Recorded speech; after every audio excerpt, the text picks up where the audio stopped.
జయలలిత జయరామం తమిళ ప్రజలు ఆప్యాయంగా అమ్మ అని పిలుచుకునే వ్యక్తి. తమిళ చిత్రసీమను మకుటం లేని మహారాణిగా ఏలిన ఆమె ఆ తర్వాత తమిళనాడు రాజకీయాలను కూడా అదే రీతిలో శాసించారు. అన్నాడీఎంకే అధినేత్రిగా తమిళనాడు సీఎంగా పనిచేసిన జయలలిత పురిచి తలైవిగా పేరు గడించారు. పేరు ప్రఖ్యాతలతో పాటు ఎన్నో ఆరోపణలు ఎదుర్కొని చివరి దశలో ఎనలేని దుఃఖాన్ని అనుభవించారు. అక్రమాస్తుల కేసులో జైలు పాలయ్యారు. బతికున్నప్పుడే కాదు, చనిపోయిన తర్వాత కూడా ఆమె ఆస్తులు వివాదాస్పదంగానే మారాయి. తాజాగా కోర్టు తీర్పుతో ఆమె పేరు మరోసారి తెరపైకొచ్చింది.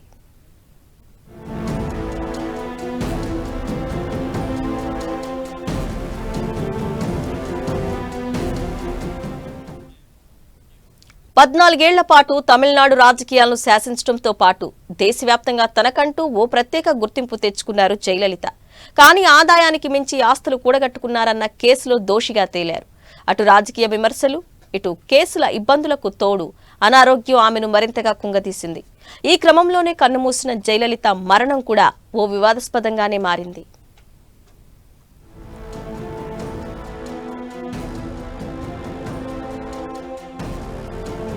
జయలలిత జయరామం 1948 ఫిబ్రవరి 24న కర్ణాటకలోని ఓ సంప్రదాయ అయ్యంగార్ల కుటుంబంలో జన్మించారు. బెంగళూరులో చదువుతో పాటు పలు నృత్య రీతులను నేర్చుకున్న ఆమె కర్ణాటక సంగీతాన్ని కూడా అభ్యసించారు. నటనపై ఉన్న మక్కువతో తొలుత నాటకాలు ప్రారంభించిన జయలలిత హీరోయిన్ స్థాయికి ఎదిగారు. 4 భాషలను అనర్గళంగా మాట్లాడగలిగిన ఆమె తమిళం, తెలుగు, కన్నడ, హిందీ భాషల్లో దాదాపు 140 సినిమాల్లో నటించారు.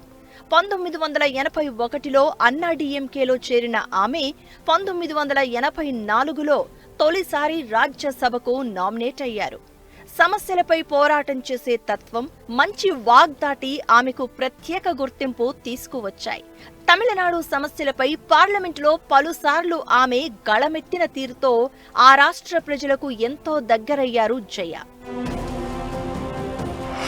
ఎంజి రామచంద్రన్ మరణం తర్వాత ఆయన వారసురాలిగా ప్రకటించుకున్న జయలలిత అన్నాడీఎంకే పార్టీ పగ్గాలు చేపట్టారు.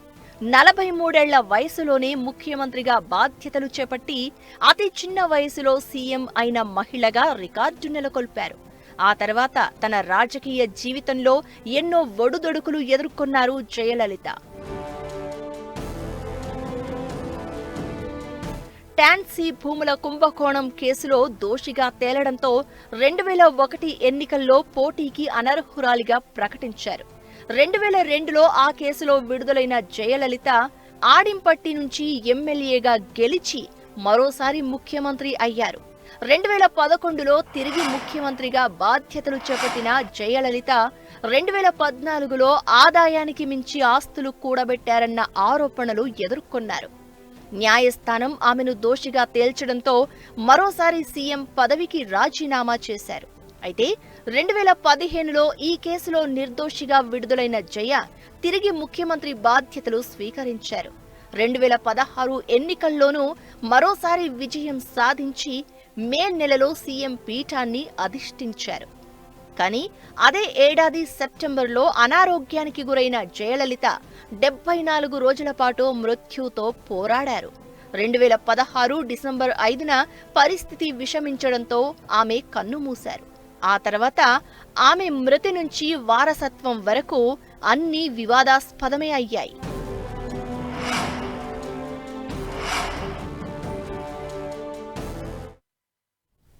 కన్నడ నాట జన్మించి తమిళనాడులో స్థిరపడి వెండితెరపై ఓ వెలుగు వెలిగిన జయలలిత తర్వాత రాజకీయాల్లోకి ప్రవేశించి తనకంటూ ఓ ప్రత్యేక పేజీని లిఖించుకున్నారు. కానీ ముఖ్యమంత్రిగా ఉన్న సమయంలోనే లెక్కకు మించి ఆరోపణలు ఎదుర్కొన్నారు. పలు కేసుల్లో దోషిగా తేలిన జయలలితపై అనర్హత వేటు కూడా పడింది. 25 ఏళ్ల సుదీర్ఘ రాజకీయ అనుభవంలో ఆదాయానికి మించిన ఆస్తుల కేసు ఆమెకు పెద్ద చిక్కులే తెచ్చిపెట్టింది.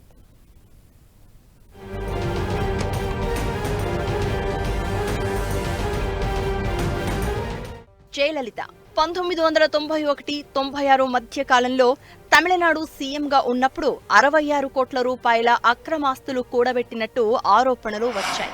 ఈ క్రమంలోనే 1996లో చెన్నైలోని జయలలిత నివాసం నుంచి అధికారులు చాలా సొత్తును స్వాధీనం చేసుకున్నారు. అందులో 27 కిలోల బంగారు, వజ్రాభరణాలు, 700 కిలోల వెండి వస్తువులు ఉన్నాయి. వీటితో పాటు 740 ఖరీదైన చెప్పులు, 11,344 పట్టు చీరలు, 250 శాలువాలు, లెక్కకు మించిన గృహోపకరణాలు, దాదాపు 2 లక్షల రూపాయల నగదును సీజ్ చేశారు. ఈ కేసులో 1996 డిసెంబర్ 7న జయలలితను అరెస్ట్ చేయగా 1997లో సెషన్స్ కోర్టులో విచారణ ప్రారంభమైంది. 2000 సంవత్సరం వరకు జరిగిన విచారణలో దాదాపు 250 మంది సాక్షులను విచారించింది న్యాయస్థానం.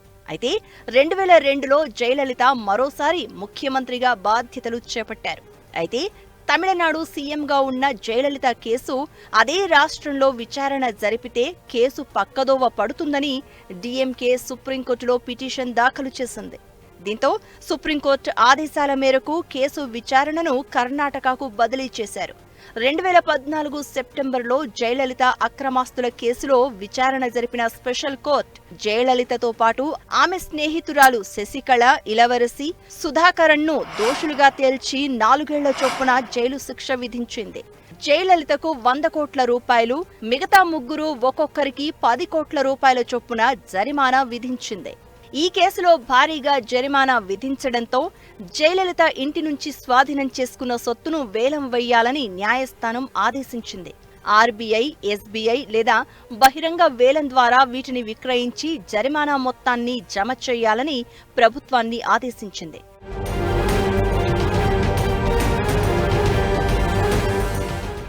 అప్పటి నుంచి జయలలిత ఇంటి నుంచి స్వాధీనం చేసుకున్న సొత్తు మొత్తం కర్ణాటక ప్రభుత్వం ఆధీనంలోనే ఉంది. అయితే స్పెషల్ కోర్టు ఇచ్చిన తీర్పుపై కర్ణాటక హైకోర్టును ఆశ్రయించిన జయలలిత తనకు బెయిల్ మంజూరు చేయాలని పిటిషన్ వేశారు. దాన్ని హైకోర్టు కొట్టివేయడంతో 2014 అక్టోబర్లో సుప్రీంకోర్టును ఆశ్రయించారామె. 2014 అక్టోబర్ 17న జయలలితకు బెయిల్ మంజూరైంది. ఈ క్రమంలోనే 2015లో కర్ణాటక హైకోర్టు జయలలితతో పాటు మిగతా ముగ్గురిని నిర్దోషులుగా ప్రకటించింది. అప్పటికే సుప్రీంకోర్టులో ఉన్న ఈ కేసుపై విచారణ జరిపిన న్యాయస్థానం 2017లో ప్రత్యేక కోర్టు ఇచ్చిన తీర్పును సమర్థిస్తూ 4 దోషులుగా తేల్చింది.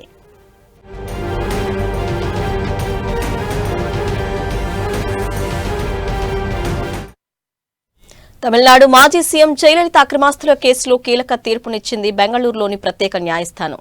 కోట్లాది రూపాయల విలువైన ఆభరణాలను తమిళనాడు ప్రభుత్వానికి తిరిగి ఇవ్వాలని కర్ణాటక సర్కార్ను ఆదేశించింది. సదరు బంగారాన్ని తీసుకెళ్లేందుకు 6 పెద్ద ట్రంకు పెట్టెలు తీసుకుని భారీ భద్రతతో రావాలని న్యాయస్థానం సూచించింది. ఇక నగలు భద్రపరచడంతో పాటు కేసు విచారణ జరిపినందుకు కర్ణాటక ప్రభుత్వం ఖర్చు చేసిన 5 కోట్ల రూపాయలను తమిళనాడు ప్రభుత్వం ఇప్పటికే కర్ణాటకకు చెల్లించింది.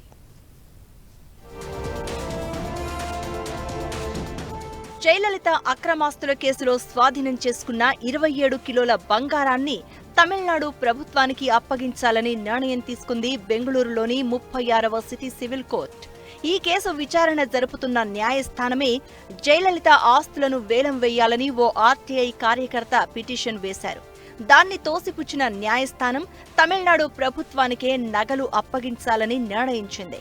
ఈ మేరకు మార్చి 6, 7 తేదీల్లో ఆభరణాలు తీసుకెళ్లేందుకు 6 భారీ ట్రంకు పెట్టెలు తీసుకుని రావాలని తమిళనాడు ప్రభుత్వానికి సూచించింది. హోంశాఖ ముఖ్య కార్యదర్శి, ఐజీపీ, ఒక ఫోటోగ్రాఫర్, వీడియోగ్రాఫర్ను వెంటబెట్టుకుని భారీ భద్రతతో ఈ ఆభరణాలను తీసుకెళ్లాలని పేర్కొంది. ఆభరణాలు అప్పగించేందుకు ప్రత్యేక అధికారిని నియమించిన న్యాయస్థానం తమిళనాడు అధికారులు ఆయనతో సమన్వయం చేసుకోవాలని సూచించింది. ఇక ఆభరణాలు స్వాధీనం చేసుకునే ప్రక్రియ మొత్తం వీడియో రికార్డింగ్ చేయాలని ఆదేశించిన న్యాయమూర్తి కేసు విచారణను మార్చి 6కు వాయిదా వేశారు. మరోవైపు ఈ కేసు విచారణ నగల భద్రత కోసం కర్ణాటక ప్రభుత్వం ఖర్చు చేసిన 5 కోట్ల రూపాయలను తమిళనాడు ప్రభుత్వం కర్ణాటకకు డీడీ రూపంలో చెల్లించింది. అయితే కర్ణాటక ప్రభుత్వం అందచేసే 27 కిలోల బంగారు ఆభరణాల్లో 7 కిలోలు జయలలితకు ఆమె తల్లి నుంచి వారసత్వంగా వచ్చాయి. వాటిని వేలం నుంచి మినహాయించాలని గతంలో జయలలిత న్యాయస్థానాన్ని కోరారు. ఈ క్రమంలోనే 20 కిలోల ఆభరణాలను విక్రయించి వచ్చిన మొత్తంతో జరిమానా చెల్లించనున్నారు. ఇక కెన్పిన్ హోమ్స్ లిమిటెడ్ తో జయలలిత ఖాతాలో ఉన్న 60 లక్షల రూపాయల నగదును ఆ సంస్థ ప్రతినిధులు ఇప్పటికే న్యాయస్థానంలో జమ చేశారు. జయలలిత చరాస్తులు, స్థిరాస్తులను వేలం వేసే కేసును ప్రత్యేక కోర్టు ఇంకా విచారిస్తూనే ఉంది. ఆభరణాల వేలం పూర్తయిన తర్వాత స్థిరాస్తుల వేలం ప్రక్రియను ప్రారంభిస్తారు.